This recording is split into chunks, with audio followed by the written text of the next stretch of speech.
I believe that individualized teaching in alternative classrooms, such as Montessori schools, homeschools, and other schools, can benefit learners of all kinds in ways that traditional contexts cannot. These types of schools allow for an individual approach to education and promotes creative and unique understandings of all subjects and materials, such as through tactile, visual, and auditory learning techniques. All students learn in a way that is unique to themselves, and these types of classrooms allow all students to embrace their differences, and it respects the individual. Alternative schools allow for students to focus on their strengths. For example, homeschool programs are often a perfect fit for athletes, for they are allowed time for crafting their sport. Likewise, students with an exceptional musical or artistic ability often find a home in a Montessori school where the arts flourish. Alternative schools are beneficial for unique students, as most know. However, they are often overlooked as an option for the everyday student. These types of schools often have much to offer for each individual.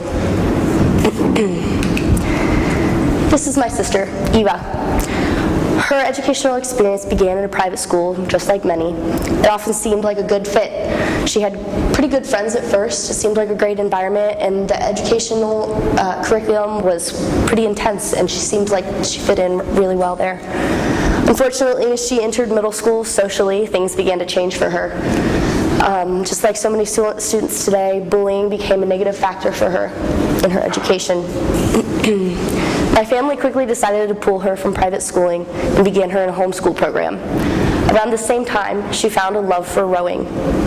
She soon joined a small team in Hamilton, Ohio. This team grew in numbers and strength as the years went on and became one of the best teams in the region. As a junior now in high school, she's beginning the scouting process and has sparked the interest for a lot of coaches throughout the country. None of this really would have been possible for Eva without homeschooling. My sister goes to a school called PEP, or Providence Extension Program.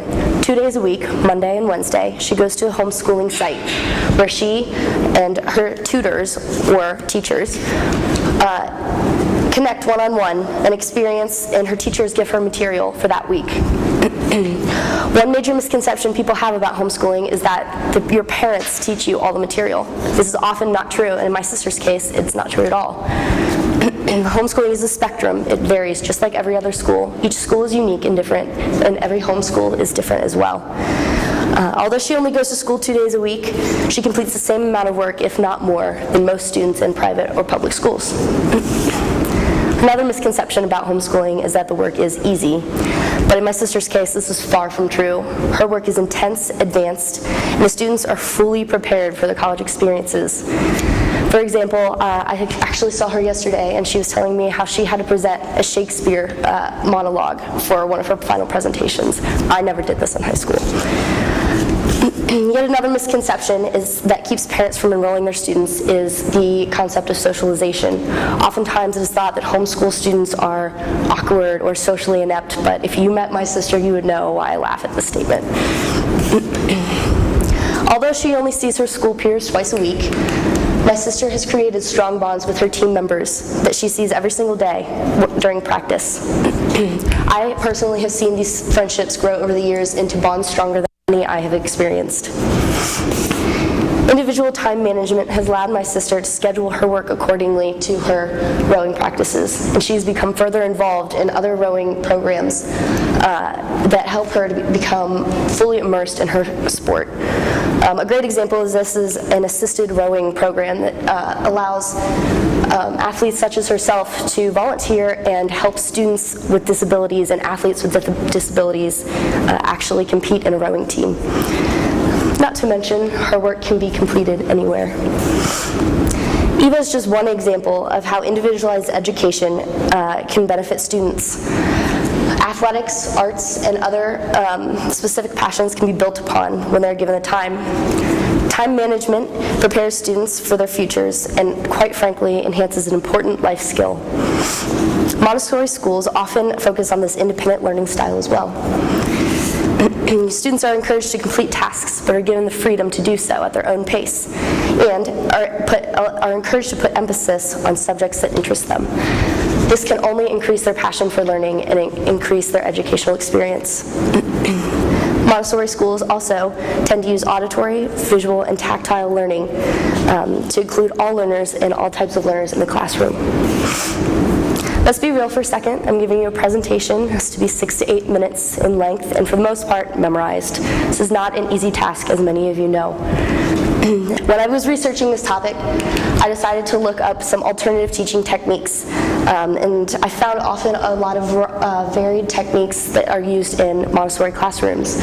When I first started looking into this, I was very skeptical. I thought that any kind of memorization technique really would help me the same way, but coming away from this, I was really impressed with how this was broken down into learning styles and learning techniques.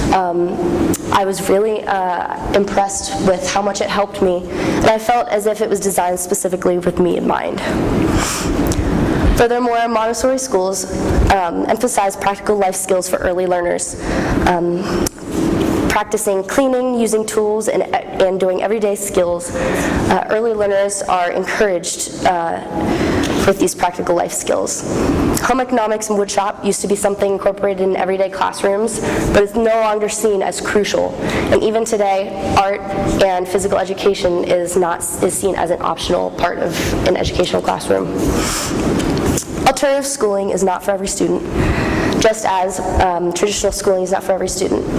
However, education is not as limited as most believe.